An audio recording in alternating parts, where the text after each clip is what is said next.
Like, maybe he does see something that I can't see. Men have a much better perspective of things than women do. We were together 9 months. We lived together 6 months. We was sticking and moving. If I had been approached by a young Jay-Z, I was going. Like, I'm in love with him, that he's been in my dream. Y'all know dang well white women and foreign women are going to let you cheat in peace. He can't tell me what to wear. He can't tell me nothing. He better pay all them bills. Always keep a backup man. She'll get it all, and then she'll forget about the man that helped provide it and build it. Such a terrible representation of black women. After having to live with you, he'll never deal with a black woman again.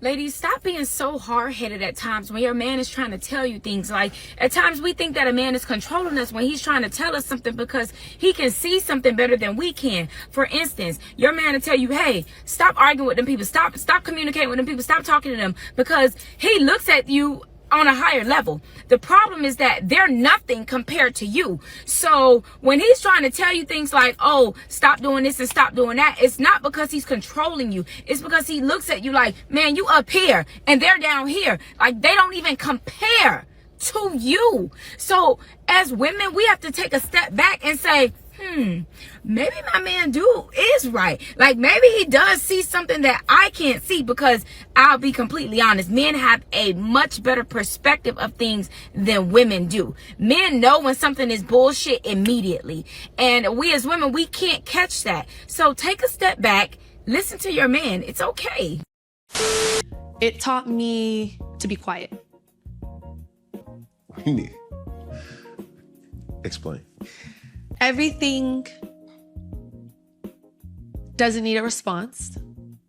And I didn't know that. I'm playing in a new field. Everything doesn't need a response.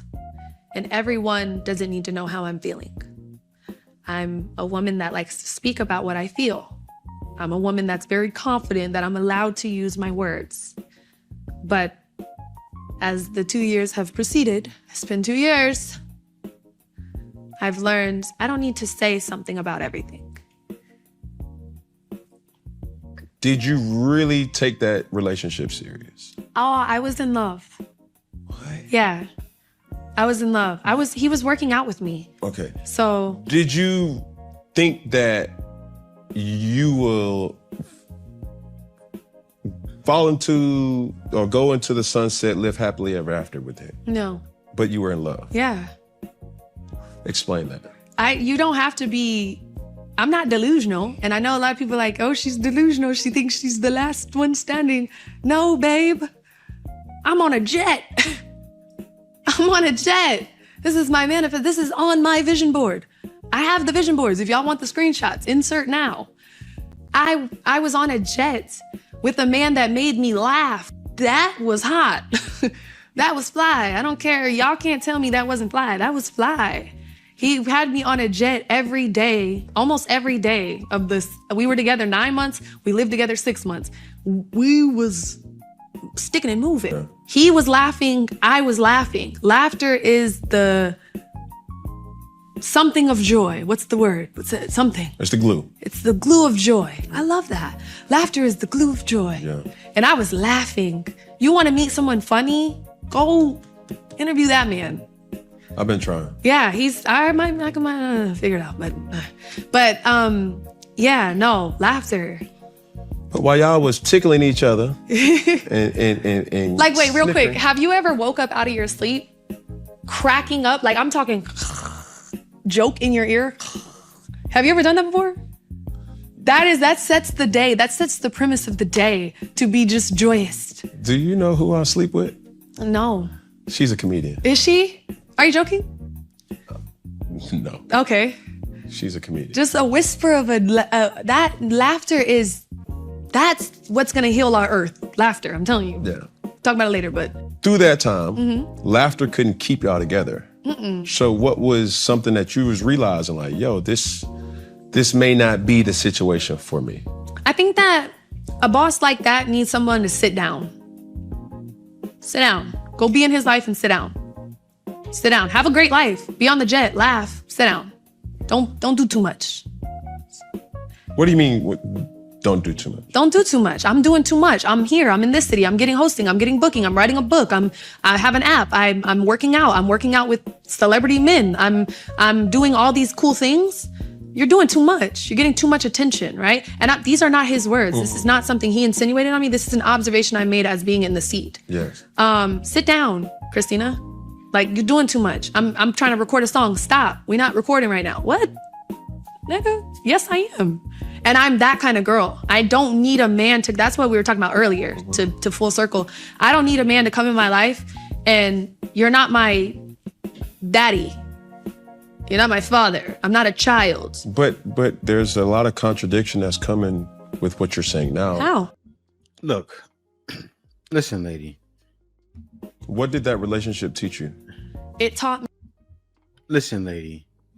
You were with Rick Ross. And you wanted to do music.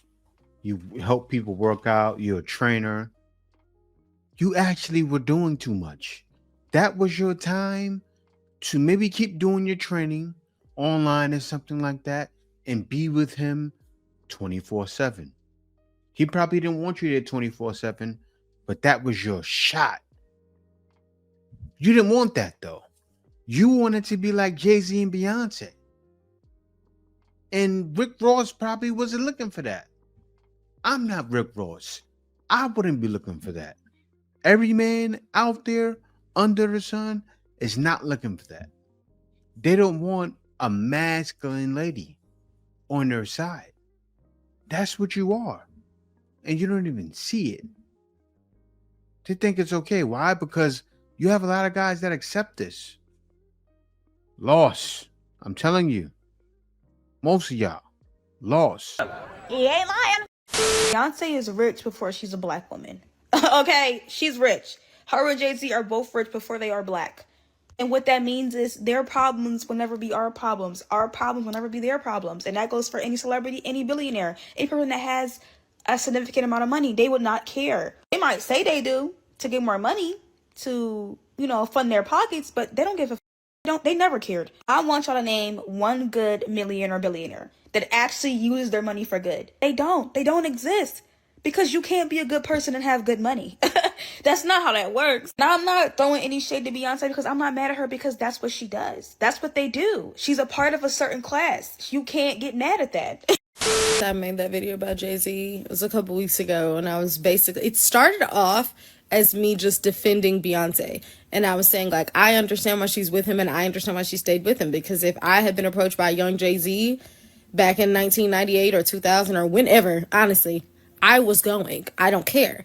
And ever since I made that video, my crush for him has snowballed into something like unimaginable. When I tell you I have been thinking about young Jay-Z so bad, like I'm in love with him, and he has been on my mind so heavy that he's been in my dreams. I've literally dreamed at least 5 dreams about him since then, at least. Some of the dreams he's still with Beyonce, some of the dreams she's nowhere to be found, but in every one of them, he and I are together.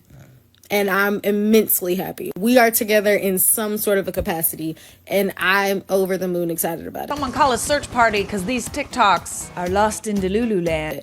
And I don't know how this happened because I know there's going to be comments under here like, oh, you must be working for Rock Nation. I wish that I was.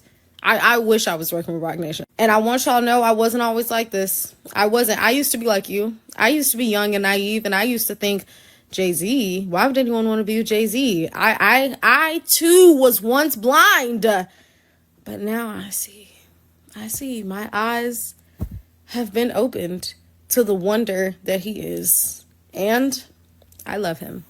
So now I have to say, just as Beyonce said, I know they got the cameras in your face right now. I know they got the cameras in your face right now, but I just have to say, I love me some Jay-Z. When a man is worth $1-2 billion, everybody loves you. They do. Come on now. But most of these ladies are nightmare. Most of them are chasing the bag any way they can get it. she'll be his lapdog. 2 Billy? Come on now. Disgusting. And they wonder why men are the way we are, right? These days, they wonder why men are so petty because we have to be, right? So many years of ladies doing what they want, watching, inspired by other ladies that do what they want. They're inspired by Jay-Z and Beyonce, or they are inspired by other shows. Literally bring you down to the gutter, if you ask me. Shows you can never be watching. Ridiculous. Any woman that watches like shows like Baddies and Love and Hip Hop and all that toxic ass demonic shit that they doing to the black sisters, she not the one. That's not wifey. Let her go, bro. She gonna have too many insecurity and trauma issues and all that nasty ass energy, bro. And no shade to none of the people on these shows, because there's a lot of people on these shows that's getting that bag. Get your money, get your bag. But if you're consuming this show at your home with your kids running around, getting off work, watching this nasty shit, this nasty work, you think you have a healthy mindset watching these shows? I ain't gonna lie, it's the chicks that's watching on like the forensic shows, all the little death criminal crime shows. I with them. Them bitches are a little weird. You know what I'm saying? They might do something to you when you sleep if you do them wrong. Fuck with them though. Law and Order bitches, CSI, Miami, all of them bitches, with them joints. But all the women watch all them fucking shows where they just beating each other up and arguing. Nah, y'all, you a dub. Going viral because of their wives being non-black, and there was a whole comment section full of black women triggered and upset because these men have non-black wives. And one of the comments that stuck out to me was a black woman in the comment section bringing up the fact that these men have black mothers. And then I seen a comment from a black man who said, yeah, that's the reason why a lot of us don't want to date black women. I don't know why anytime a man don't want to date a particular type of woman, whether it be her size, her complexion, her race, that you always got to refer back to his mama. What man is out here trying to date his mama? Like, what sense does that even make? None at all, right? I don't even know why y'all even use this in the argument. It's the stupidest rebuttal I've ever heard before in my life. Nobody is trying to date their mama. That's disgusting. Like, just imagine a dude looking at his mama like, dang, my mama fine. I'm about to go out here and find somebody look just like her, because she just so fine. I want a woman that look just like my mama, so when I'm laying up and sleeping with her, I can think of my mama while I'm doing it. Nobody's doing that, weirdo. But what is happening is a lot of y'all have been terrible mothers. Some of y'all were such a terrible representation of a woman that you made your son want nothing that even resembles you at all. Right? He wants the farthest thing possible from getting a woman that ends up being like you. A lot of y'all, you talk to your son crazy. You was neglecting your child for men.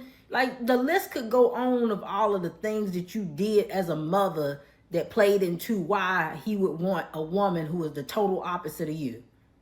Now, sometimes it don't have nothing to do with any of this. And your son is just a self-hating black man who want light skin or mixed children, right? And it don't have nothing to do with nothing besides the fact that he just want kids that don't look nothing like him. And that's the reason why he date outside his race. But sometimes it is because you were such a terrible mother. You were such a terrible representation of black women that he decided after having to live with you, he'll never deal with a black woman again. Real talk alert. Now, Dana was so right. She was cooking today. They always say that. Why would a man want to be with his mama? I'll tell you one thing, right? My mama gave me love. And you know what I always said? And I wasn't weird. I said I would want to be with someone with an attitude like my mama, right? And I'll tell you this. I know people are going to beat me down, but I always was the kind that would date any race, whether they were Indian, Spanish, black. Never ever dated a white girl. I've been with some before. That's a little different. But I do what I want, right? I've never ever been stick to my own kind. But what she's saying, A lot of guys do feel this way. I've saw a guy, he went to college, right? He said the same thing. He said, my mama, my whole family, I seen they were ghetto. I went over to her family's house. They were cooking, no arguing, no back and forth. When I go to my family barbecue, arguing, back and forth, bickering, hollering about nothing. Men get tired of that. Howard's wife for filing divorce 6 months into their marriage and wanting half of everything plus alimony. Here's my thing, right? Y'all saying, oh, this is why athletes don't date or marry black women. This is why this, that, and the third, da, da, da. My thing is, the only difference is y'all know dang well white women and foreign women are going to let you cheat in peace. They won't listen. They never listen. Y'all know they're going to let y'all be half of a man in peace. That is the difference. So make it make sense. And that's your problem now. The problem is not the women. It's the athlete. It's the man. That's what the problem is. Make it make sense though, right? What do you expect women to do? Y'all expect women to just be dogged out and just sit in the marriage because they're married? No. If I was in a marriage and I got cheated on, or if I was in a marriage and I was getting done dirty, I'm filing for divorce. I don't care if we was together for a week. And that's the difference between us white women and black women. The fuck? Slowly learning, but I'm learning. 9 times out of 10, whatever my man or your man say, he's more than likely right. Like when he say somebody not your friend, that person dead ass is not your real friend. Or when he's like, oh, you know, like talking to people, being friendly, like you think you're being nice, but these people are gonna get ideas in their head like, oh, you want. He's right. And it's like in the moment, like I'm gonna try to give him lip.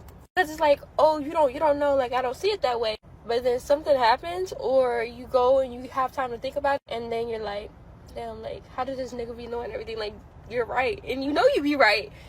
So it's just like, it's very frustrating because it's like, no. You want the man to lead, you want him to provide for you, but he can't tell you that that outfit isn't appropriate to wear. Meaning over excessive cleavage, your butt is hanging out, basically just something that is not appropriate. And I am talking about women in relationships or are married. Let me break down why I can't relate or hang out with women with the mindset of, he can't tell me what to do, he can't tell me what to wear, he can't tell me nothing. But I know one thing, he better pay all them bills. Real talk. Let's talk about it. You lack emotional intelligence. And I don't care how smart you think you are, I don't care what your IQ is, emotional intelligence is just as important, if not sometimes more important, than a high IQ level.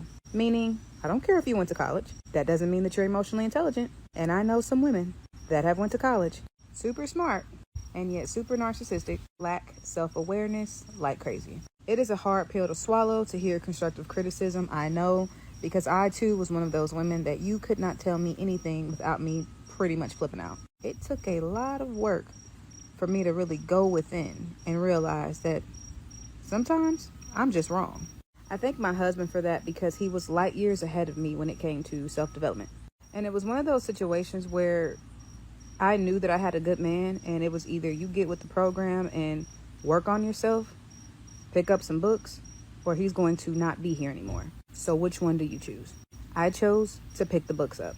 I chose to dive into self-development, which simply means to have self-awareness, self-regulation, and empathy. Those are the 3 pillars of self-development.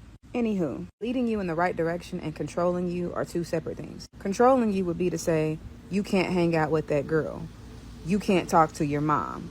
You can't go there. You can't do this. You can't eat that. That, my friend, yes, that's controlling. Going through your phone, monitoring everything you do. Yes, that's controlling. That's not a good man. But when a man says, hey babe, that outfit is not the most appropriate. Everything's hanging out right here and we're going to this said event. I think that you should probably put something on a little bit more modest or conservative. And I can speak on this because I actually was in this situation with my husband. This is before we were married, of course. This was actually within the first 2 months of our relationship.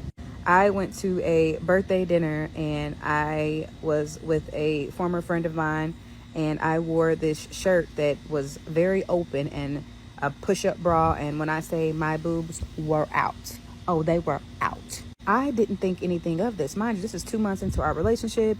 I'm thinking I look really good. I'm looking really sexy. not thinking anything. I wasn't aware of the fact that this was offensive at all. I just thought it looked good. Oh, was I wrong? I sent him a picture of it, like, how do you like my outfit? Looks really good, yada, yada, yada. And he was like, yeah, you look nice. But, can we talk? Basically, in the nicest way, he told me, what are you signaling? What are you showing, right? By wearing that. Does that shirt represent you being in a relationship or represent you being single? And I remember being so offended. Oh, I mean offended. I'm asking my girls, I'm like, is something wrong with this? Yada, yada, yada. I'm asking everybody, what's wrong with this shirt? Is something wrong with this shirt? And of course, everybody's like, no, nothing's wrong with that shirt. You look really good. I don't know what he's talking about. Sierra, you are grown. You can wear whatever you want to wear. And I'm thinking, yeah, yep, I can. I asked a couple more people who actually said that it wasn't the most appropriate. And it made me think, maybe he's not wrong. My then boyfriend, now husband, further explained it, and I understood what he was saying. That's my girl. And I think that was where I knew, like, okay, this is gonna be some work here. Work is gonna be done.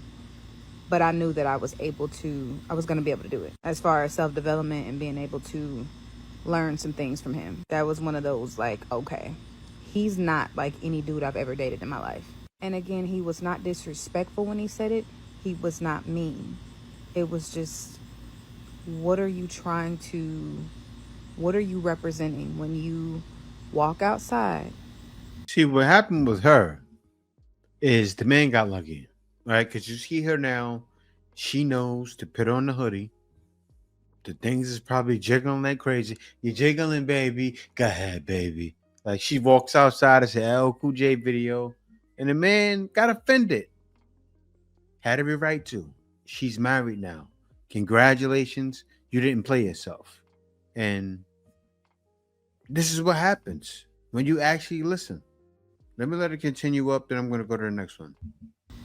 And you have your whole body exposed and you're in a relationship. Why would you want to do that? Why would you want other men to see that? Why would you want that kind of attention?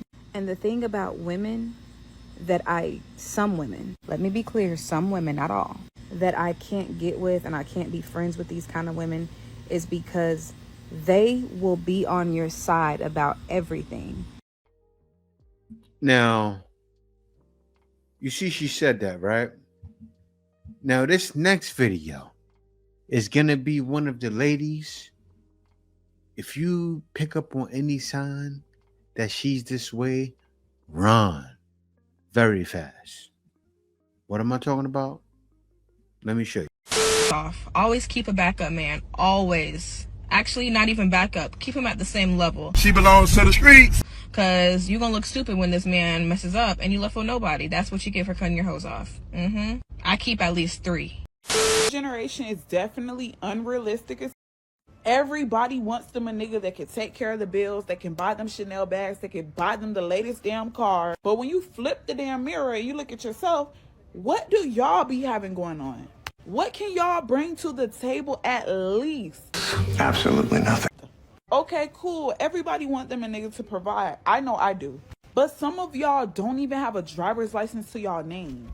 Some of y'all don't even have a high school diploma to y'all name. Some of y'all don't even have a brain in y'all heads. Y'all don't know how to cook. Y'all don't even know how to properly wipe y'all butt. So I know y'all don't know how to properly wipe up y'all house. Y'all just ready to take. What can y'all give? I'm not saying if he pay the rent this month, you got to pay the rent next month. No, but what I'm saying is if he's paying your rent, at least feed the man. If he's willing to buy you these large purchases, at least let the man come home to a clean house. Every once in a while, at least buy the man a pair of shoes. If he could pay $300 plus on your wig, plus $100 something on your install, at least you could do is give him a little $50 haircut, something. I never understood that. I'm proud to say my man paid the rent every single month. Sometimes he paid the electric bill. Sometimes I'll pay if I'm feeling generous. It never exceeds $200. I never mind paying the Wi-Fi bill. The Wi-Fi only $30. But I watch the way he really busts his ass. So I never mind making sure it's food on the table. Breakfast, lunch, dinner. Even if you want a good snack. My hair be expensive. I never mind walking into the store, getting him a little $90 outfit. I never mind doing it. It's a difference between wanting a provider and y'all just being straight up leeches. I have noticed that some women are chasing a lifestyle versus a lifetime. They want the outcome of a relationship, but not the upkeep. Here's what happens. A woman will pray for a husband, the house, the security, stability. She'll get it all, and then she'll forget about the man that helped provide it and build it. Once the marriage, the baby, the house, the car is checked off the list, all of a sudden she'll go from being a happy wife to complaining every single day. Now all of a sudden he's not enough. She's bored. She's comparing him to everything she's seeing online. Here's the truth. Once some women get everything that they wanted, they stop being who they promised they would be. They stop being nurturing. They stop being soft. They stop being feminine. They actually never wanted the man. They never wanted the relationship. They wanted the lifestyle that they were always dreaming of. And when you see a man as only the path to your dreams, you never valued the man himself. That's why you see so many men that are silent and quiet in their own homes, because they realize that they are not being respected and they are not being appreciated. Men have woken up. They realize that some women only see them for what they can do for them. And once a man realizes that he's no value to you, he has checked out of the relationship and he's just going through the motions and planning his exit plan. A woman will get everything she wanted, but will lose the man that provided it for her. I couldn't agree more. So ladies, you might not like what I'm about to say right now, but I need for you to listen. Ladies, stop being so defensive in your relationships and start listening. And when I say listening, I don't mean listening with the intent to debate. I mean listening with the intent to understand where your partner is coming from. See, ladies, a lot of times when our partners try to sit us down and talk to us about things that they don't like in the relationship, things that we're doing that they don't like in particular, we automatically go in defense mode and give every reason around the world as to why we're doing what we're doing, instead of listening and empathizing with them and understanding their perspective. Also, ladies, when we don't listen or when we get defensive, other things trickle down into the relationship. Emotional distance being one of them. Our partners feeling like they don't have a safe space to come and communicate, or even our men avoiding us altogether or avoiding difficult conversations for fear of arguments instead of resolutions. So, ladies, instead of automatically getting defensive when our partners come and talk to us, sit down, breathe, listen, and know that it is okay. We are supposed to be teammates in our relationships, not opponents, okay? Just a little food for thought. Answer's coming.